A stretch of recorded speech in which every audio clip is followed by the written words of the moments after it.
খুবই ভালো লাগবে আপনি যখন বুঝবেন কেন জোনা পালিয়ে গিয়েছিল। জোনা ঈশ্বরের কথা শোনার ব্যক্তি। জোনা অনেক সময় ঈশ্বরের কথা শুনবে, বলবে। ঈশ্বর থেকে পালাতে চাইছেন? কি ভাবছেন পালাবেন? ঈশ্বরের নাগালের বাইরে পালাবেন? ঈশ্বরের হাতের বাইরে পালাবেন? কতদূর ছুটবেন, কতদূর পৌঁছাবেন? চার ছেড়ে দিন, মন্ডলী ছেড়ে দিন, প্রভুর থেকে কোথায় পালাবেন? সেই প্রচারের টাইটেল হচ্ছে পালিয়ে গিয়ে শান্তি পাওয়া যায় না। হালেলুয়া। আজকে আমরা একটু পুরাতন নিয়মে আসবো, ঠিক আছে? আমরা অনেকদিন ভাবছিলাম যে একটু পুরাতন নিয়মটাকে একটু দেখব। নতুন নিয়মে আমরা অনেক বাক্য শুনেছি, অনেক আর বাক্য আমরা পড়ি। তো এই জন্য বাইবেলটা পুরো বুঝতে গেলে আমাদেরকে নতুন নিয়ম পড়তে হবে, পুরাতন নিয়ম পড়তে হবে। আমাদেরকে নতুন নিয়মও শুনতে হবে, পুরাতন নিয়মও শুনতে হবে। তাহলে আমরা বুঝতে পারবো ঈশ্বরের ইচ্ছা কি ছিল, ঈশ্বরের ইচ্ছা কি হচ্ছে, আর মানুষের ইচ্ছা কি, আর আমরা আজকে কোন জায়গায় আছি। এই সবটাই আমরা বুঝতে পারবো পুরাতন নিয়ম এবং নতুন নিয়মটাকে যখন আমরা এক করব বা মিলটাকে খুঁজবো, তখন আমরা বুঝতে পারবো যে হ্যাঁ, ঈশ্বর পুরো বাইবেল জুড়ে আছে। ঈশ্বর সর্বভৌম ঈশ্বর। হালেলুয়া। অনেক সময় আমরা কি মনে করি? আমরা পালিয়ে যাব। অনেক সময় কি মনে করি? আমরা লুকিয়ে পড়ব। অনেক সময় আমরা কি মনে করি? আর এখানে আসবো না, আর এটা করব না। কেন? কারণ অনেক সময় আমরা মনে করি এটা হচ্ছে আমার জন্য ভুল, অনেক সময় এটা আমার জন্য ঠিক না, অনেক সময় এটা আমার জন্য নয় বলে আমরা মনে করি। হালেলুয়া। কতজন এই ঘটনা আগে শুনেছেন? কেউ শুনেছেন জোনার ঘটনাটা আগে? অবশ্যই শুনেছি না, আমরা পড়েওছি না। ওই জন্য আমি আপনাকে এক অধ্যায় পুরোটা পড়লাম, আমরা এক অধ্যায় পুরোটা শুনলাম। এখানে একটা ঘটনা ঘটছে, আর এই ব্যক্তির নাম কি? জোনা। এই ব্যক্তির পেশা কি? এই ব্যক্তি হচ্ছে বাইবেল অনুযায়ী এই ব্যক্তি হচ্ছে একটা ভাববাদী। এই ব্যক্তি হচ্ছে ভবিষ্যবাণী করার ব্যক্তি। এই ব্যক্তি হচ্ছে ঈশ্বরের মুখোমুখি কথা বলার ব্যক্তি। এই ব্যক্তি ঈশ্বরের সঙ্গে একটা ঘনিষ্ঠ সম্পর্কে থাকার ব্যক্তি। এই ব্যক্তি জগতের মানুষ নয়, এই ব্যক্তি পৃথিবীর মানুষ নয়, এই ব্যক্তি বা উপগ্রহের মানুষ নয়। এই ব্যক্তি হচ্ছে ঈশ্বরের দাস। এই ব্যক্তি হচ্ছে ঈশ্বরের সঙ্গে সম্পর্ক। এই ব্যক্তি হচ্ছে প্রভুর কথাটাকে শোনে আর সে কথাটাকে বলার ব্যক্তি। হালেলুয়া। তাই প্রভুর ডাকে যারা পালিয়ে যায়, প্রভু একটা কাজ বলে কিন্তু ওই কাজটা না শুনে পালিয়ে যাওয়ার বিষয় আজকে আমরা দেখছি। প্রথম বিষয় ভালো করে শুনবেন। প্রভু পরমেশ্বর জোনাকে নির্দেশ দিচ্ছে। নির্দেশ মানে কি আমরা কতজন বুঝি? নির্দেশ, নির্দেশ মানে একটা কিছু করো, তাই তো? নির্দেশ বা আদেশ। দেখো তোমাকে এটা করতে হবে, তাই একটা আদেশ দেওয়া মানে একটা কাজ দেওয়া। নির্দেশ মানে একটা কাজ দেওয়া। সোজা কথায় যদি আমরা বলি, ঈশ্বর জোনাকে একটা কাজ দিচ্ছে। কি কাজ? জোনাকে ঈশ্বর বলছে দেখো নিনবী শহরে যাও। নগরী আছে, ওই নগরীটার নাম হচ্ছে মহানগরী। মহানগরী কখন আমরা বলি? যখন ওখানে অনেক জনসম্পদ থাকে, অনেক মানুষজন থাকে, ঠিক আছে? যখন অনেক মানুষ ব্যক্তিরা অনেকজন থাকে, তখন ওই জায়গাটাকে কি বলে? মহানগরী। ওই জন্য ওই নগরীতে 1,20,000 মানুষ আছে। আর ওই নগরীর পাপ অতিরিক্ত বেড়ে গেছে, দুষ্কর্ম অনেক বেড়ে গেছে, অত্যাধিক বেড়ে গেছে বলে এবার ঈশ্বর জোনাকে বলছে, জোনা তুমি যাবে, তুমি গিয়ে ওদেরকে বলে দাও এই তোমাদের নগরী 40 দিনের মধ্যে, কদিনের মধ্যে? 40 দিনের মধ্যে তোমার পুরো নগরী ধ্বংস হয়ে যাবে। কে বলেছে? ঈশ্বর তার দাসকে বলে পাঠাচ্ছে। আপনি আবার কল্পনা করুন, আপনাকেও অনেক সময় ঈশ্বর দায়িত্ব দিয়েছে। আমরা অনেক সময় কি বলি বলুন তো? যিশুর কাছে এসো, মন ফেরাও। স্বর্গ আর নরক বলে একটা জিনিস আছে। তুমি যদি আজকে মন না ফেরাও, আজকে যদি সত্য ঈশ্বরকে না আপন করে নাও, আজকে তুমি বুঝতে পারছো না তোমার অর্থ আছে, সম্পদ আছে, ধন সম্পদ আছে, অনেক কিছু আছে বলে ঈশ্বরকে তুমি আজকে প্রায়োরিটি দিচ্ছ না, ঈশ্বরকে তুমি আজকে গুরুত্ব দিচ্ছ না। কিন্তু যদি তুমি মৃত্যু হয়ে যায় তোমার, তখন তোমাকে এই দুটো জায়গার মধ্যে একটা জায়গায় তোমাকে ফেলা হবে। হালেলুয়া। বেঁচে থাকাটাই সব না, ভালো করে বুঝবেন বিশ্বাসীরা। আমি যে বেঁচে আছি এটাই সবকিছু না, এরপরও একটা অধ্যায় আছে, জানেন তো? এরপরও আজকে যে আপনি বেঁচে আছি, আমরা তাও জানি না কতক্ষণ বেঁচে থাকবো। আপনি জানেন না আজকে রাতে যখন আপনি ঘুমাবেন কালকে চোখ না খুলতে পারে। আপনার যে নিঃশ্বাস চলছে, নিঃশ্বাসটা হট করে এখন বন্ধ হতে পারে। আপনি জানেন না, গ্যারান্টি নেই কোনো জীবনের। আছে গ্যারান্টি? মৃত্যু হওয়ার পর মানুষ কোথায় যাবে? দুটো জায়গা আছে। অনেকজন বলবে এই আমি পুণ্য কাজ করেছি, আমি ঈশ্বরের কাছে চলে যাব, আমি অনেক গরিবকে দান করেছি। কিন্তু ঈশ্বর কি ওইভাবে কি বিচার করবে? ঈশ্বর কি ওইভাবেই দেখবে? তুমি বেঁচে থাকতে আমাকে সময় দিলে না, বেঁচে থাকতে আমার কাছে আসলে না, বেঁচে থাকতে নিজের মতো জীবনযাপন করলে, নেশা করলে, বিড়ি খেলে, মদ খেলে, নিজের জীবনটাকে তুমি বিশাল আয়েশ করলে, ফুর্তি করলে, কিন্তু মৃত্যুর পরে তুমি স্বর্গে যাবে? প্রত্যেক মানুষ এখান থেকে এড়িয়ে যেতে পারে না। মৃত্যু হলে এই দুটো জায়গা ওয়েট করছে প্রত্যেক মানুষের জন্য। শুধু খ্রিস্ট বিশ্বাসী অবিশ্বাসী তাদের জন্য কোনো ভাগ বা ভেদাভেদ নেই। সব প্রত্যেক মানুষকে ঈশ্বর সৃষ্টি করেছে। ওই জন্য যখন মানুষ মৃত্যু হবে তারপরে এই দুটো জায়গা রয়েছে, ওয়েট করছে, অপেক্ষা করছে। আমি আর আপনি কি করি? সুসমাচার প্রচার করি, তাই তো? মানুষকে বলি ঈশ্বর এটা পছন্দ করে, ঈশ্বর এটা পছন্দ করে না। ঈশ্বর চাই তুমি তার মনের মতো ব্যক্তি হও, তুমি পাপ থেকে দূরে এসো, তুমি আর নরহত্যা করো না, তুমি চুরি করো না, তুমি ব্যভিচার করো না। কারা বলে? আমরা বলি, মানুষকে সুসমাচার প্রচার করি। দেখো, যিশু তোমার সমস্ত পাপের ভার ক্রুশে নিয়ে নিজের জীবনটাকে বলি করেছে। তোমাকে আর ছাগল বলি দিতে হবে না, তোমাকে আর রক্ত বহাতে হবে না, তোমাকে আর কোনো 100 কিলোমিটার জল নিয়ে হাঁটতে হবে না। তোমাকে একটা জিনিস করতে হবে, যিশুকে বিশ্বাস করো, তাহলে তুমি স্বর্গে যেতে পারবে। আমরা বলি তো, বলি না? সবাই বলেন, বিশ্বাসীরা বলেন, প্রচার করেন? অবশ্যই আমরা প্রচার করি। ঠিক প্রভু এই দায়িত্ব আজকে খ্রিস্ট বিশ্বাসীকে দিয়েছে। আর আমরা বাইবেল থেকে দেখছি খুবই গুরুত্বপূর্ণ একজন ব্যক্তি জোনা, ঈশ্বরের ভাববাদীর একজন ব্যক্তি। তাকে ঈশ্বর বলছে তুমি এই শহরে যাবে, নিনবী শহরে যাবে, আমি তোমাকে কাজ দিচ্ছি, দায়িত্ব দিচ্ছি, তুমি নিনবী শহরে যাবে, বলবে তোমাদের পাপ বেড়ে গেছে, তোমরা ঈশ্বরকে ভুলে গেছো, ঈশ্বরকে তোমরা ছেড়ে দিয়েছো, নিজেরা খুব ব্যস্ত, সবকিছুতে তোমরা ব্যস্ত, তোমার পাপ এতটাই বেড়ে যাচ্ছে, এতটাই, মানে আমরা বলি না অনেক সময় যে গলায় গলায় হয়ে গেছে, কানায় কানায় ভর্তি হয়ে গেছে, বলি না? ঠিক ওরকম নিনবী শহরের পাপ অপরাধটা এত লিমিট পেরিয়ে গেছে, ঈশ্বর আর সহ্য করতে পারছে না। জোনাকে বলছে, জোনা তুমি যাও, আর তুমি সবাইকে, গ্রামবাসীকে বলে দাও 40 দিন আমি টাইম দিচ্ছি। কদিন? 40 দিনের মধ্যে তোমরা যদি মন পরিবর্তন না করো তাহলে সব মানুষ মারা যাবে, সব পশুপাল মারা যাবে, সব কিছু ধ্বংস হয়ে যাবে। 40 দিন টাইম। যখনই জোনাকে ঈশ্বর আদেশ দিয়েছে, জোনা তাড়াতাড়ি রেডি হয়ে চলে গেছে। সত্যি কি তাই? ঈশ্বর যখনই জোনাকে বলল তুমি নিনবী যাও, জোনা তাড়াতাড়ি ব্যাগ গুটি চলে গেল, তাই তো? হ্যাঁ, সত্যি। যখনই ঈশ্বর জোনাকে বলল তুমি নিনবীতে যাও, জোনা কি করলো? আচ্ছা একবার পড়ি তো দিব, মনে হচ্ছে বিশ্বাসীরা বুঝতে পারছে না। এক অধ্যায়ে 3 পদ পড়ি। কিন্তু জোনা চাইলেন প্রভু পরমেশ্বরের কাছ থেকে পালিয়ে যেতে, তাই তিনি উল্টো দিকে তরশিসের রওনা দিতে শুরু করলো। একটা জাহাজে উঠে পড়েছে। বিশ্বাসীরা সবাই আছেন আমার সঙ্গে? যখন জোনাকে ঈশ্বর বলল তুমি এই শহরে যাও, আমাদের সমুদ্রের পাশের সাদিপুরে যাও, বর্ধমানে যাও, ওইদিকে জাকতায় যাও, হেজন্নায় যাও, ওইদিকে বামনে যাও, ওইদিকে জামনা যাও, পলিমপুর যাও, যদি আপনাকে বললো, ঈশ্বর বলার পরে ঈশ্বর বলেছে তুমি পলিমপুর দিকে যাবে, আমরা চলে গেলাম পিছন দিকে, সাদিপুর পেরিয়ে ওইদিকে চলে গেলাম, জামালপুর হয়ে চলে গেলাম, কলকাতা লাইনে চলে গেলাম। এটাকে কি বলা হয়? পালিয়ে যাওয়া। জোনা কি করলো?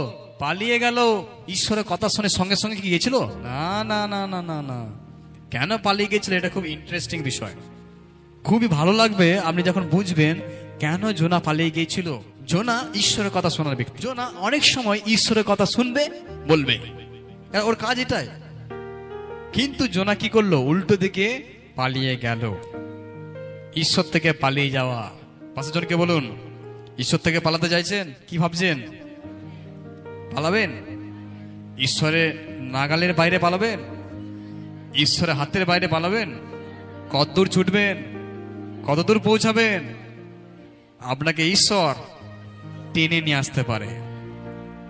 পালান না, কতদূর দৌড়াতে পারেন পালান। চাট ছেড়ে দিন, মন্ডলী ছেড়ে দিন, প্রভুর থেকে কোথায় পালাবেন? যাই ভাবুন আমি এর সঙ্গে দেখা করবো না, এর সঙ্গে থাকবো না, কোথায় পালাবে তুমি? চিন্তা করুন, জোনা পালিয়ে যাচ্ছে। আচ্ছা, পালিয়ে যাওয়ার পরে বিষয়টা আমরা ভালো করে শুনলাম, আমি ছোট করে আমরা দেখবো, যেহেতু ঈশ্বর তার কাছে কাজ দিচ্ছে সেটাকে তিনি কি করছেন, গুরুত্ব দিচ্ছে না, তাই পালিয়ে যাচ্ছে। কিন্তু ভেতরে কি আছে? ভয় আছে। কিসের ভয় জানেন? সে তো ঈশ্বর, মানুষে অবাধ্য তো হয়নি। সে যদি ওর স্ত্রীর কথা অবাধ্য হতো জোনা, তাহলে ঠিক ছিল। বন্ধুর কথা যদি না শুনতো তাহলে ঠিক ছিল। কিন্তু ও তো সর্বাধিপতি পরমেশ্বরে অবাধ্য হয়েছে। কার কথা অবাধ্য হয়েছে? ঈশ্বরের কথা অবাধ্য হয়েছে। কিন্তু মানুষের কথা অবাধ্য হলে ঠিক আছে, ওটা মানা যাবে। ঈশ্বরের কথা অবাধ্য হওয়া মানে কিছু ভোগান্তি ভুগতে হবে, কিছু কষ্ট হতে হবে। আমরা দেখবো জোনা কি হয়েছিল। জোনা যখন জাহাজে উঠলো, উল্টো দিকে পথ ধরেছে, তো এবার জাহাজে উঠে এবার পালাবে দূর দেশে। জাহাজে উঠেছে, যখনই জাহাজে চেপেছে, যখনই জাহাজটা ছেড়েছে, মাছ সমুদ্রে গেছে, তাণ্ডব শুরু, ঝড় তুফান, নৌকাটা জাহাজটা ভেঙে দু টুকরো হয়ে যাওয়ার পরিস্থিতি। একজনা ঈশ্বরের অবাধ্য হয়ে জাহাজে চেপেছে। যারা জাহাজে ছিল সবাই কি করছে জানেন?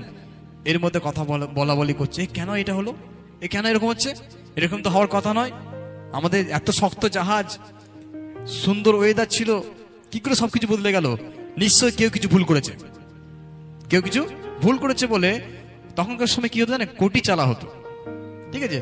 তখন কোটি চেলে তারা নিজেদের মধ্যে কোটি চেলে দেখছে কার নাম আসে, দেখবো যার নাম আসবে তার জন্য এটা হচ্ছে। যখন কোটি চেলে দেখছে একজনাকার নাম আসছে, কি নাম? জোনা। যে ঈশ্বর ওকে ডান দিকে যেতে বলেছে ও বাঁ দিকে দৌড়েছে, ঈশ্বর এটা করতে বলেছে ওটা করতে গেছে, ঈশ্বর থেকে পালিয়ে গেছে, লুকিয়ে গেছে। ঈশ্বর আমাকে ধরতে পারবে না, একবার জাহাজে উঠে যায় আর ঈশ্বর ধরতে পারবে না। মানে কত সুন্দর মানে প্ল্যান, ভাবুন, বিশাল বুদ্ধি। ঈশ্বর থেকে পালিয়ে গেলে কেউ আমাকে ধরতে পারবে না, মনে করে চাই বিশাল শান্তিতে পালিয়ে যাব, খুব ভালো হবে আমার জীবনে। ঈশ্বর থেকে পালিয়ে যায় না, একবার চার্জ বন্ধ করি না, প্রার্থনা বন্ধ করে দিই না, পাস্টারের সঙ্গে দেখা করবো না, আমিও লুকিয়ে লুকিয়ে পালিয়ে যাবো, কিছু বলতে হবে না, থাক। কতদূর পালাবেন? যখন ঝড় উঠেছে, ওর নাম চলে এসছে, তখন কি হলো? সবাই বলছে তুমি বলো তুমি কি করেছো, কি অন্যায় করেছো। যখনই জোনা, আমার খুব ভালো লাগছে এখানটা, জোনা জাহাজে উঠে পড়ার পরই এক সাইডে কোণে গিয়ে ঘুমাচ্ছিল, শান্তির ঘুম, আর ঈশ্বর ধরতে পারবে না, ঈশ্বর আমাকে টাচ করতে পারবে না। দিয়ে জাহাজে খুব ঘুমাচ্ছিল, যেমন আমরা নতুন নিয়মে দেখতে পারি যিশু যেমন নৌকাতে ঘুমাচ্ছিল, সেরকমই জোনা কি করছে, জাহাজের এক কোণে সাইডে খুব নাক ডেকে ঘুমাচ্ছে, একদম আরামে ঘুমাচ্ছে। তখনই ঝড়টা উঠেছে। নাবিকেরা বলছে সবাই নিজের নিজের দেবতাকে ডাকো, যেন ঈশ্বর কৃপা করে আমাদেরকে বাঁচায়। সবাই ডাকছে, কিন্তু জোনা ঘুমাচ্ছে। জোনা তো ঈশ্বর পরমেশ্বর, জোনা যাকে ডাকে সেই ঈশ্বরের কাছের থেকে তো সে পালাচ্ছে, তাহলে ও কি করে ঈশ্বরকে ডাকবে? ও তো ঘুমাবে, ও তো ঘুমাচ্ছে না। আমি ঈশ্বরকে ডাকবো না, আমি ঘুমাই। যে কে ডাকতে বলছে, যে ডাকতে বলছে বলুক, আমি ঈশ্বরকে ডাকবো না, আমি ঘুমাবো। নাবিকেরা এসে উঠিয়ে জাগিয়ে বলছে তুমি ঈশ্বরকে ডাকছো না, ঘুমাচ্ছ, ঘুমানোর সময় এখন, আমি কি করব? তারপরে ওর নাম বেরিয়েছে যখন, বলো, সবাই মিলে ওকে ঘিরে ধরেছে, জোনাকে ঘিরে ধরে বলছে বলো তোমার দোষে আজকে আমরা এই পরিস্থিতি, বলো আমরা কি করব, রাস্তা দেখাও। তুমি, তোমার ঈশ্বর এত জাগ্রত, তুমি তাকে ঠকিয়ে লুকিয়ে চলে আসছো, এদিকে পালাচ্ছ অন্যদিকে, বলো তোমার কি করবো আমরা, বলো। জোনা কি বললো জানেন? 1 অধ্যায় 12 পদ পড়ি। জোনা বললেন, তোমরা আমাকে সমুদ্রে ফেলে দাও, তাহলে সমুদ্র শান্ত হয়ে যাবে, কারণ আমি জানি আমারই দোষে তোমরা এই প্রচন্ড ঝড়ের মধ্যে পড়েছো। বুঝতে পারলেন কি অপশন ছিল? কটা অপশন? একটাই। কি করে সবাই বাঁচবে? আমাকে ফেলে দাও। কোনখান থেকে? একবার কল্পনা করে ভাবুন, সমুদ্রের মাঝে, নদী না, পুকুর না, ওটা সমুদ্রের মাঝে বলছে, জোনা একটাই বলছে আমাকে ফেলে দাও, তোমরা সবাই বেঁচে যাবে। আমি আপনি বলবো আমরা কার জন্য এই ভুল, কার জন্য অপরাধ? আমরা কি বলবো আমাকে জলে ফেলে দাও? বলবো কেউ? ভাবুন, বলতে বাধ্য যখন আপনি ঈশ্বরে অবাধ্য হবেন। যতক্ষণ স্বীকার করবেন প্রভু আমি ভুল করেছি, আমার এটা করা উচিত হয়নি, আমাকে এটা করতে হতো। আপনি যতক্ষণ না মুখে স্বীকার করবেন, ওই ভুল কিন্তু বারবার আপনাকে খুঁচা দেবে, বারবার আপনাকে আঘাত দেবে, বারবার আপনাকে বিপদে ফেলবে। যতক্ষণ আপনি স্বীকার করবেন, প্রভু হ্যাঁ আমি ভুল করলাম, প্রভু একটু ক্ষমা করে দাও, যতক্ষণ আমরা স্বীকার করব হ্যাঁ আমি ভুল করেছি প্রভু, আমাকে ফেলে দাও, তোমরা সবাই বেঁচে যাবে। এবার তারা কি করলো, নাবিকেরা ভয় খেয়ে গেছে, হ্যাঁ তার মানে এই মানুষটাকে তো আমরা মেরে দেবো, যেহেতু এর ঈশ্বর হচ্ছে জাগ্রত ঈশ্বর, ঝড় তুফান উঠে গেছে, এবার জাহাজটা ভেঙে যাবে, তাহলে এত ভয়ঙ্কর ঈশ্বর, এত জাগ্রত ঈশ্বরের এই হচ্ছে তার দাস, তাহলে একে যদি আমরা মেরে দিই তাহলে এর রক্ত দায় কে নেবে? আমাদেরকে নরকে চলতে হবে, আমরা তো স্বর্গে কেউ যাবো না। তারা ভয় খাচ্ছে, এর মৃত্যুর অভিশাপ যেন আমার গায়ে না আসুক বলে তারা কি করলো জানেন? তারা প্রার্থনা করলো। ওই নাবিকেরা প্রার্থনা করে বললো, হে ঈশ্বর, জোনার ঈশ্বর, তোমাকে বলছি আমাদের দোষ নিও না, আমরা কিন্তু এই লোকটাকে ফেলে দেব। সবাই মিলে প্রার্থনা করে কি করে জানেন? জোনাকে ভালো করে তুললো, জবাং করে জলে ফেলে দিল, ফেলে নেওয়ার সঙ্গে সঙ্গেই জল খেয়ে মরে গেল। সত্যি কি তাই? সবাই আছেন আমার সঙ্গে? যখনই জলে ফেললো সঙ্গে সঙ্গে মরে গিয়ে ভেসে উঠলো। সত্যি তাই? কি হলো? ঈশ্বর একটা মাছ পাঠিয়েছে। কি করেছে? হালেলুয়া! ঈশ্বর একটা মাছ পাঠিয়েছে। আপনি ভাবুন, আর মাছ যখন ওকে জলে ফেলেছে, যখন ডুবুং করে পড়েছে, তখন এই মাছটা এসে হম করে ওকে মুখের মধ্যে ভরে নিয়েছে, একদম চলে গেল মাছের পেটে। কার পেটে? মাছের পেটে। আচ্ছা, এই ঘটনাটা মনে হচ্ছে না নতুন নিয়মে কোথায় শুনেছি? মতি পুস্তক 12 অধ্যায় 40 পদ এবার কি লেখা আছে দেখি। জোনা যেভাবে 3 দিন 3 রাত্রি তিমি মাছের উদরে ছিল, মানবপুত্র তেমনি 3 দিন ও 3 রাত ভূগর্ভে অবস্থান করবেন। আমেন। যিশু নিজের মুখে বলেছে, ভবিষ্যবাণী যিশু যখন নিজের মৃত্যু সম্বন্ধে যখন মানুষদেরকে বলছিল, দেখো আমি মরে যাব, যিশু যখন নিজের সম্বন্ধে বলেছিল, নতুন নিয়মে যিশু অনেক জায়গায় নিজের মৃত্যু সম্বন্ধে বলেছে। তার মধ্যে এই একটা জায়গা যিশু বলছে, জোনার সঙ্গে সেটা কানেক্ট করছে। জোনা যেমন 3 দিন 3 রাত কোথায় ছিলেন? মাছের পেটে। সেরকমই মনুষ্যপুত্র মানে যিশুকেও কবরে থাকতে হবে 3 দিন আর 3 রাত। তাহলে মিল পাচ্ছে নতুন নিয়মের সঙ্গে পুরাতন নিয়ম? মিল আছে নেই? পাচ্ছেন মিল? দেখুন ভালো করে শুনবেন, পুরাতন নিয়ম ছাড়া নতুন নিয়ম নাই, নতুন নিয়ম ছাড়া পুরাতন নিয়ম না। ঠিক আছে? পুরাতন নিয়মটা হচ্ছে ছায়া, আর এটা হচ্ছে পূর্ণ। হচ্ছে পুরাতন নিয়মটা হচ্ছে শুরুয়াত, আর নতুন নিয়মটা হচ্ছে শেষ, এবং এটাই সবকিছু সম্পূর্ণ হচ্ছে নতুন নিয়মে। শুরু হচ্ছে পুরাতন নিয়ম, সম্পূর্ণ হচ্ছে নতুন নিয়ম। ওই জন্য আপনাকে নতুন নিয়ম জানতে গেলে পুরাতন নিয়ম পড়তে হবে, পুরাতন নিয়ম জানতে গেলে নতুন নিয়ম পড়তে হবে। হালেলুয়া! আপনারা যারা বাইবেল পড়েন অবশ্যই দুটোকে মিলিয়ে পড়বেন, আপনি মিল পাবেন। আচ্ছা, দেখবেন কোথায় কোথায় মিস গেছে। জোনা পুস্তকে আমরা পড়লাম যে যখনই জোনাকে তুলে জলে ফেললো, একটা মাছ এসে খেয়ে নিল। ওই মাছের নাম কোথা দেখলেন আপনি? নাম ছিল না। প্রথম নিয়মে আপনি নাম পাবেন না, মাছটা কি নাম, কি মাছ, কি মাছের পেটে জোনা ছিল। নতুন নিয়মে যিশু বলেছে কি মাছ, কি মাছ? তিমি মাছ। একবার আমার বয়স তখন 15, আমি মাসির বাড়ি গিয়েছিলাম, কিছু একটা অনুষ্ঠানে গেছি। আর মাসির বাড়ি আর মামা বাড়ি দুটো হচ্ছে ওই 5 কিলোমিটার, 4-5 কিলোমিটার দূরত্ব, ওয়ানে আর খিজুরাটি। তো ওই মামার বাড়িতে মেলা হয়, খুব বড় একটা মেলা হয়, খেলার মাঠ আছে, খুব মেলা হয়। ওই মেলাতে আমার যখন 15 বছর বয়স, তো ওই মেলা হয়েছে। আর ওই মামা বাড়িতে আমার 5টা মামার মধ্যে মেজো মামার মেজো ছেলে, তো ওই মেজো ছেলে হচ্ছে আমার বন্ধু, একদম বন্ধুর মতো। ঠিক আছে? তো আমরা ছোট থেকেই বন্ধুর মতো থাকি। ওর নাম হচ্ছে দীপু। তো বন্ধুর মতো থাকি। ও শুনেছে আমি এখানে মাসি বাড়িতে আছি, এবার মাসি বাড়ি থেকে মাসি বাড়ি আমাকে বেরোতে দেবে না, যে আমি ছোট, তো আমি তো বেরোতে দেবে না। এবার কেউ এমন নেই যে আমাকে ওখানে নিয়ে যাবে, সবাই মাসি বাড়িতে দেখো, ছোট বাড়ি থেকে বেরোনো যাবে না, ঘরেই থাকতে হবে, কোথাও যেতে হবে না। আমার মা আছে বাড়িতে বর্তমানে, না ছোট্টকে যেন কোথাও না যায়। ঠিক আছে? ওই বলে যেন মেলাতে যেন না যাক বিশেষ করে। ঠিক আছে? দিয়ে এইসব বলে এবার আমাকে যেতে দিচ্ছে না, আমাকে আটকে রেখেছে, মানে একটা আটকে রাখা পরিস্থিতি। এবার আমার খুব ইচ্ছা ভেতরে আমি মেলা দেখতে যাবো করছি। দিয়ে এবার আমার বন্ধুটা দীপু ফোন করেছে, একটা আইডিয়া দিয়েছে, শোনো তুমি ওপরে চিলেকোঠায় আছো তো, হ্যাঁ ঠিক আছে আমি যাব, আমি বাড়ির পিছনে দাঁড়াবো, তুমি কি করবে তোমার ব্যাগটাকে ওই চিলেকোঠার উপরে যা জানালা আছে ওই জানালা দিয়ে তোমার ব্যাগটাকে ফেলবে, ঠিক আছে আমি ব্যাগটাকে নিয়ে নেবো, তুমি টুক করে বেরিয়ে আসবে, দিয়ে দুজনে মিলে হাত ধরে বেরিয়ে যাবো বাস ধরে, ব্যাস এটা প্ল্যান হয়ে গেছে। এবার আমার দাদাটা আসলো, ঠিক সেম করলাম, ব্যাগটাকে ফেললাম, ফেলে দুজনে মিলে দৌড়ে দৌড়ে খালি পায়ে চলে গেলাম, ব্যাগটাকে জুতোটাকে ব্যাগে ভরে বেরিয়ে গেলাম। কেউ বুঝতে পারলো না কোথায়, ছোট্ট বাইরে দিয়ে ঘুরতে গেল, ঠিক আছে দিয়ে ফলে দুজনে মিলে দৌড় কোথায়, মাসির বাড়ি। কেউ জানে না বাসে চেপেছি, পকেটে টাকা নেই, বাস বাস কাউকে বলছি না, আমাদের কাছে ভাড়া নেই, ঠিক আছে কোথায় যাবে, যে মেলা দেখতে যাচ্ছি, ছোট তো ঠিক আছে তাহলে যাও যাও যাও, তোমাদের কি ভাড়া দেবো, টাকা নিল না, টাকা নেই তো কি করে নেবে, ওই জন্য দুজন মিলে নেমে বললাম।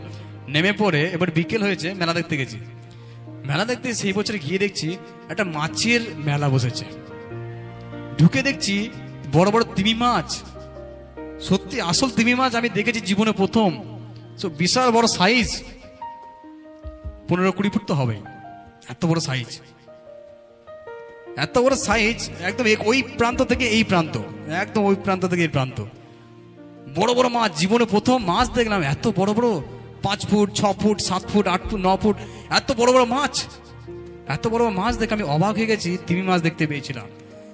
আমি কেন এই ঘটনা বললাম, কারণ আমি জীবনে প্রথম তিমি মাছের সাইজ দেখেছি, আর ওই রকমই একটা তিমি মাছ এই জোনাকে গিলে ফেলেছিল। হালেলুয়া হালেলুয়া, তিমি মাছ জোনাকে গিলে ফেলেছিল, ওই পেটে কতক্ষণ ছিল, 3 দিন 3 রাত। যেমন যিশু কবরে ছিল 3 দিন 3 রাত, সেম এখানেও ছিল, মাছটা হচ্ছে তিমি মাছ। হালেলুয়া। এরপরে যখন ওকে তিমি মাছ খেয়েছে, এরপর জোনা বুঝে গেছে এটা আমি ভুল করেছি। কি করেছি? খুব বড় ভুল করেছি, ঈশ্বরকে ঠকাচ্ছিলাম, ঈশ্বরের কথা অবাধ্য হচ্ছিলাম। ওই তিমি মাছের ভেতরেই ও কি করেছে জানেন, প্রার্থনা শুরু করে দিয়েছে। কি শুরু করেছে? প্রার্থনা আরাধনা শুরু করে দিয়েছে। আপনি বাড়ি গিয়ে জোনা পুস্তক 2 অধ্যায় পড়বেন, ওই 2 অধ্যায় পুরোটাই দেখবেন জোনা ঈশ্বরকে ধন্যবাদ দিচ্ছে, জোনা মন পরিবর্তন করছে, প্রভু আমি ক্ষমা করো, আমাকে তুমি সূচি করে দাও, তোমাকে ধন্যবাদ যে তুমি মাছটা পাঠিয়েছিলে, আমি বেঁচে গেলাম। ও কিন্তু মাছের পেটে, ঠিক আছে, ও মাছের পেটে থেকে প্রার্থনা করছে। ভাবুন, আপনি চিন্তা করুন, এই যে ঈশ্বরকে আমরা ডাকি, মানুষ কোথায় না কোথায় ঈশ্বরকে প্রার্থনা করে, মাছের পেটে প্রার্থনা করছে, কেউ কেউ জেলের ভেতরে প্রার্থনা করছে, কেউ আগুনের ভেতরে প্রার্থনা করছে, আর এখনকার সময় তো ইউনিক, কেউ বাথরুমের ভেতরে লুকিয়ে লুকিয়ে প্রার্থনা করছে। কেন? স্বামী জানলে খুব মারবে। হ্যাঁ, এখন অনেক আছে, না না লুকিয়ে লুকিয়ে বাইবেল পড়ছে, লুকিয়ে লুকিয়ে প্রার্থনা, কোথায় যাচ্ছ? আমি প্রার্থনা যাচ্ছি। কোথায়? চার্চে যাচ্ছি। মানে বলবে না যে চার্চে যাচ্ছি, বলা যাবে না। কোথায় গেছিল? ওই ডাক্তার দেখাতে গেছিলাম, ওই এই তো এটা করতে গেছিলাম। এমন এমন জায়গায় আমরা প্রার্থনা চালাই আমাদের মেদিনীপুরে, বলে আসে না, লুকিয়ে আসে। কোথায় আসছি? প্রার্থনা, ডাক্তার দেখাতে যাচ্ছে বলে প্রার্থনা করে বাড়ি যায়। আপনি ভাবুন পরিস্থিতিগুলো কেমন কেমন আছে, ঠিক আছে? মানুষ কোন কোন জায়গায় যিশুকে ডাকছে, কোন কোন জায়গায় প্রার্থনা করছে। জোনা 3 দিন 3 রাত মাছের পেটে প্রার্থনা করছে। যখন মন পরিবর্তন করেছে, মনটাকে ফিরিয়েছে, তারপরে ঘটনা হচ্ছে, আমি কিন্তু প্রথমে একটা প্রশ্ন করেছিলাম, মনে আছে কতজনের? জোনা কি জন্য পালিয়ে গেছে? এই যে জোনা ঈশ্বরের কথা শুনলো না, এর একটা কারণ আছে, বড় একটা কারণ। শুধু মনে রাখুন প্রশ্নটা, যে জোনা কি জন্য ঈশ্বর আদেশ করার পরও ওই বাক্যটা শোনেনি কেন? জোনা কেন অবাধ্য হয়েছিল? অনেক সময় আমরা অবাধ্য হই না, অনেক কিছু কেন অবাধ্য, একটা কারণ থাকে না, আমি এটা শুনবো না। জোনার একটা কারণ ছিল, অবাধ্য হয়েছিল, ঠিক আছে? এরপরে জোনা কি করেছে? ওখানে গেছে, ঈশ্বরের কাছে নিজেকে মন ফিরিয়েছে, নিজেকে পরিবর্তন করেছে। এবার ঈশ্বরের কাছে কথা বলে জোনা এবার নিনবী শহরে গেলেন, নিনবী শহরে গিয়ে প্রচার করলেন। যখনই প্রচার করেছে, আমি আপনাকে পড়ে শোনাতে চাইছি, তখন ঈশ্বর তাদেরকে দেখে ঈশ্বরের নিজের সিদ্ধান্তটাকে পরিবর্তন করলেন, আর তাদের কি দিলেন না? শাস্তি দিলেন না। হালেলুয়া। দ্বিতীয় বিষয় হচ্ছে এটাই, ঈশ্বর অনেক সময় প্ল্যান চেঞ্জ করে, পরিবর্তন করে। কি জন্য জানেন? আশায়। ঈশ্বর অনেক সময় আশা করে, আমার সন্তান কি মন ফেরাবে, একটু কি মন পরিবর্তন করবে? একটু কি নিজেকে একটু পরিবর্তন করতে চাইবে? একটু কি সে স্বীকার করবে, দেখো আমার এটা ভুল হচ্ছে, দেখো এটা আমার ঠিক হয়েছে? একটু কি বলবে? ঈশ্বর অনেক সময় আশা করে বসে থাকে আপনার জন্য। যখন জোনা গিয়ে প্রচার করলেন, রাজা শুনলো, মানুষরা শুনলো, 40 দিনের মাথায় তোমাদের জায়গা, গ্রাম, শহর বিনাশ হয়ে যাবে। সবাই জোনাকে বিশ্বাস করেছিল, সবাই চটের বস্তা পড়েছিল, অনুতাপ করেছিল, উপোস করেছিল। এমনকি তাদের বাড়িতে ছাগল, গরু, পশু যা যা ছিল সবাই কি না খাই রেখেছিল, সবাই কি উপোস করে রেখেছিল। যখন ঈশ্বর দেখছে, বাহ, রাজা মন পরিবর্তন করেছে, পাড়ার মন পরিবর্তন হয়েছে, মানুষরা মন পরিবর্তন করেছে, এমনকি তাদের পশুপালকেও না খাইয়ে রেখেছে, বস্তা চটিয়ে বস্তা করে রেখেছে, ওটা একটা অনুতপ্ত করা। তখনকার সময় যখন অনুতাপ করেছে, ঈশ্বর কি করলো? প্ল্যানটাকে চেঞ্জ করে ফেললো। হালেলুয়া। এরপরে আসল বিষয়ে আমরা চলে এসেছি, আসল বিষয়। এরপর আমরা একজন একা বিষয় দেখছি, জোনা। জোনার ব্যবহারটা প্রথম থেকে একটু অন্যরকম লাগছে। আমি বাইবেলে অনেক জায়গায় পড়েছি, কিন্তু এই যে জোনা আছে না, এই জোনার বিষয়ে যখন আমি পড়ি আমি একটু অবাক হয়ে যাই। কেন জানেন? অনেক জনা ঈশ্বরকে বেশি রাগ দেখাতে পারেনি, অনেক ভাববাদী আছে, অনেক ঈশ্বরের ভালো ভালো নবীরা আছে, আব্রাহাম আছে, ইসাক আছে, জাকব আছে, জোসেফ আছে, দানিয়েল আছে, ঠিক আছে, অনেক জোনা আছে। কিন্তু এই যে জোনা আছে না, এই জোনার বিষয়টা যখন আমি পড়ি বা শুনি অবাক হয়ে যায়। জোনা আমার আর আপনার মতো, আমরা যে কথায় কথায় রেগে যাই, আপনি যে স্বামীকে দুটো শুনিয়ে দেন, আপনি যে স্ত্রীকে দুটো শুনিয়ে দেন, আপনি যে রাগ করে দরজা বন্ধ করে ভাত খায়েন না, আপনি যে বারবার বলেন আমি বেঁচে থাকার থেকে মরে যাওয়া ভালো, জোনাও ঠিক একই রকম ব্যক্তি। আমি বলছি না, বাইবেল বলছে। এই যে ঘটনা, প্রথমে জোনা যেতে চাইলো না, তো প্রশ্নটা করেছিলাম তো, কেন যেতে চাইলো না? 5 জনকে বলুন, ঈশ্বর চাই, আশা করে তুমি মন পরিবর্তন করো। তাহলে তিনি প্ল্যান পরিবর্তন করে, তাহলে যেই প্ল্যানটা তিনি করেছেন ওটা পরিবর্তন হয়। জোনা কেন পালিয়ে গিয়েছিল? ঈশ্বর বলল তুমি নিনবে যাও। জোনা উল্টো দিকে পালালো। কেন পালিয়েছিল বুঝতে পারলেন? জোনা বলছে, ঈশ্বর আমি ভালো করে তোমাকে জানি, তুমি এক বলবে এক করবে। জোনার মনে রাগ ছিল, কেন জানেন? জোনা ধার্মিক ব্যক্তি, যে শাস্তি পাওয়ার যোগ্য তাকে শাস্তি দিতে হবে, যে ভুল করেছে তাকে শাস্তি দিতে হবে। জোনা ওই ব্যক্তি, একদম সঙ্গে সঙ্গে এনকাউন্টার, এটা না হলে ওর মন পোষাবে না। অনেক সময় আমরা কেমন থাকি জানেন তো, আমাকে একটা কথা শুনিয়েছে আমি 2টো কথা শোনাবই, কিন্তু আমি প্রার্থনা করি, আমি বিশ্বাসী, কিন্তু আমাকে যদি কেউ একটা কথা শুনিয়েছে তার উত্তর না দিয়ে আমি ঘর ঢুকবো না। আমাকে যদি কেউ এক গালে চড় মেরেছে, আমি ঘুরিয়ে না দিতে পারলে আমি ঘর ঢুকবো না। ভিতরে মনে হচ্ছে যে কে একটা যুদ্ধ করছে, লড়াই করছে আমার সঙ্গে, মনে হচ্ছে ওকে 2টো কথা শুনিয়ে এলাম না, শুধু আফসোস হবে, মনে হচ্ছে দেয়ালে ঘুষি মারি, মনে হচ্ছে হাতটা কেমন হচ্ছে, মারলাম না বলে।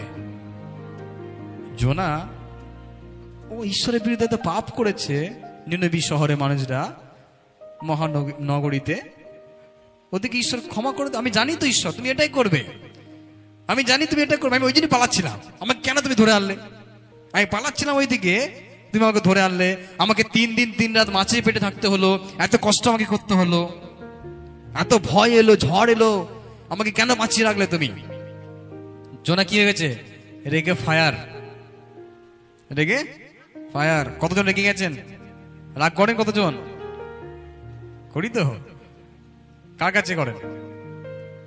বাড়িতে করেন, মানুষের কাছে করি তো। কতজন ঈশ্বরের কাছে রাগ করেছেন? ঈশ্বরের কাছে রাগ করেছেন কখনো? প্রভু তুমি দিলে না, আমাকে দেবে বললে, আমি আজ ওয়েট করে থাকবো? 5 বছর হয়ে গেল, 10 বছর হয়ে গেল, আমি এখনো অপেক্ষা করে থাকবো?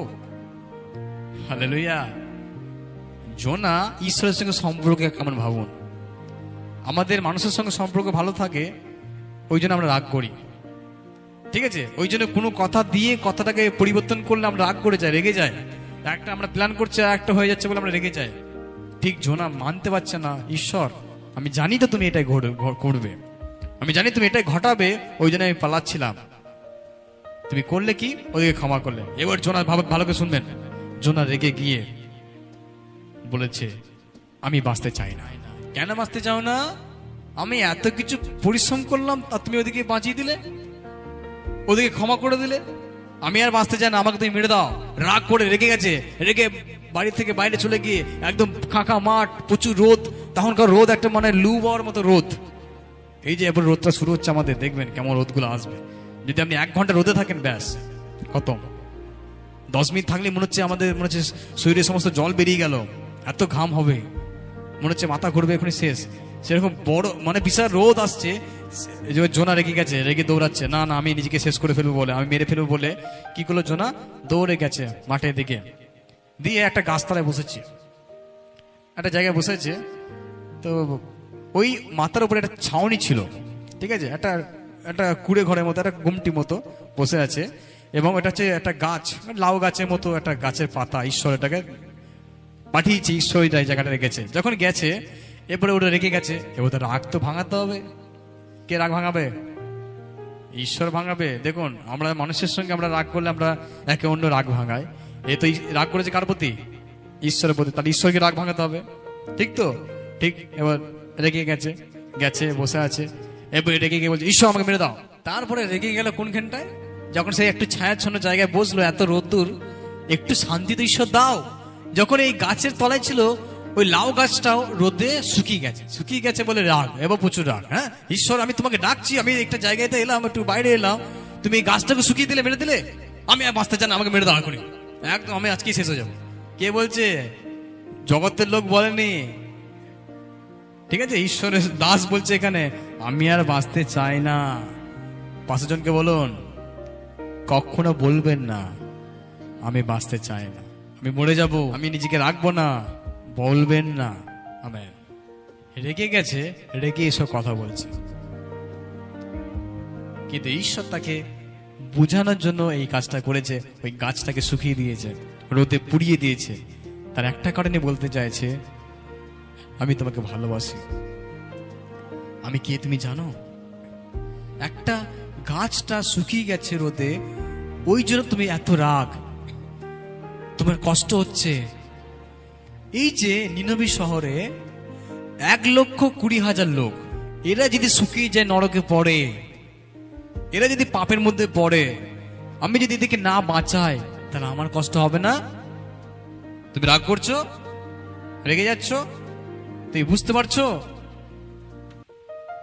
আমি কেন তোমাকে বলতে চাইছি? তুমি জেদ ধরে আছো। তখনই জোনা বুঝলো। Hallelujah, hallelujah. এই যে গল্প আছে না, এই যে ঘটনা আছে, সত্যি এটা বাস্তব জীবন আমাদের সঙ্গে অনেক সময় কথা বলে। ঈশ্বর একটা বললে আমরা একটা করি, ঈশ্বর যেটা চায় আমরা ওখান থেকে পালিয়ে যেতে চাই, ঈশ্বরের কাছ থেকে নিজেকে লুকাতে চাই, ঈশ্বরের কাছ থেকে নিজেকে দূরে রাখতে চাই। প্রিয়, কিন্তু ঈশ্বরের কাছে আপনি যতই পালাতে চান, ঈশ্বর থেকে যতই দূরে যেতে চান, ঈশ্বর কিন্তু তার হাত সবসময় আপনার প্রতি রেখেছে। আপনি ভুল বুঝেন, আমি ভুল বুঝি ঈশ্বরকে। ঈশ্বর প্ল্যান চেঞ্জ করতে পারে, পরিবর্তন করতেই পারে। হতে পারে কোনো কিছু পরিবর্তন হয়েছে, সেটা আপনি হয়তো লস খেয়েছেন, হয়তো আমরা কিছু টাকা লস হয়ে গেছে, হয়তো আমরা কোনো জিনিসের ক্ষতি হয়ে গেছে, হতেই পারে। কিন্তু ওইটাই যে আপনার ঈশ্বর আমাকে দেখে না, ভালোবাসে না, ঈশ্বরকে ডাকবো না, ঈশ্বরকে ছেড়ে দেবো, আমি আর ঈশ্বরের কাছে আসবো না বলে আপনি ঈশ্বরকে পালাবেন না, পালানোর দরকার নেই। ঈশ্বর বলছে, হ্যাঁ আমি যেটা করছি সেটা ভালোর জন্য করছি, আমি যেটা করি ভালোর জন্য করি, আমি যাই করি তুমি মেনে নাও। প্রিয়, আমরা যেন মেনে নিতে পারি। ঈশ্বর আমাদের পরিবারে, আমাদের জীবনে যাই করুক, যেন আমরা মেনে নিতে পারি। কারণ এটা প্রথম থেকেই মিল আছে। যিশু যখন ছিলেন তখন থেকে, যিশু যখন কবরে যাবেন সেই সময় থেকে এই সময়টা একটা ভালো মিল আমাদের জীবনে বুঝতে হবে। বাইবেলের সঙ্গে নিজেকে বিচার করতে হবে। কোনো কিছু হলে আপনি হট করে কোনো সিদ্ধান্ত নেবেন না, নিজেকে স্থির করুন, প্রভু কোনটা চাই, আমি কিছু ভুল করে ফেলেছি, আমাকে কিছু করতে হবে, প্রভু এটাকে আমার করা উচিত ছিল, এটাকে আমার করা উচিত ছিল না বলে নিজেকে সবসময় তৈরি করবেন, নিজেকে প্রশ্ন করবেন, আমি কি যেটা কাজটা করছি ভালো করছি, ঈশ্বরের মনের মতো কাজটা করছি, ঈশ্বর কি করতে বলছে এটা। আপনি সেরকম করুন, প্রার্থনা করে করুন, প্রভুকে ডেকে করুন, দেখবেন সর্বদাই প্রভু আপনাকে শক্তি দেবেন। Hallelujah, hallelujah. এই জন্য মূল বিষয় আমরা শিখছি এখানে, ঈশ্বর থেকে পালানো যায় না। ঈশ্বর থেকে পালিয়ে গেলে বিপদ আছে। আর ঈশ্বর পরিবর্তন করাতে পারে, আমরা ফিরে আসব তার কাছে। আমাদের আর কোনো জায়গা নেই যাওয়া। বাইবেলে এরকম লেখা আছে, স্বর্গে গেলেও তুমি, মর্তে গেলেও তুমি, পাতালে গেলেও তুমি। ঈশ্বর তোমার থেকে আমি কোথায় যাব? আপনি ঈশ্বর থেকে পালাতে পারি না। যদি পালিয়ে গিয়ে থাকেন, আজই ফিরে আসুন। যদি আমরা মনোযোগ পালিয়ে গিয়ে থাকে, আজই মনোযোগকে বসান বাইবেলে, প্রার্থনায়। যদি কোনো বিষয়ের জন্য আপনি নিজেকে দূরে রেখেছেন, নিজেকে নিয়ে আসুন প্রভুর সামনে। প্রভু আপনাকে আশীর্বাদ করুন। আসুন আমরা প্রার্থনা করি।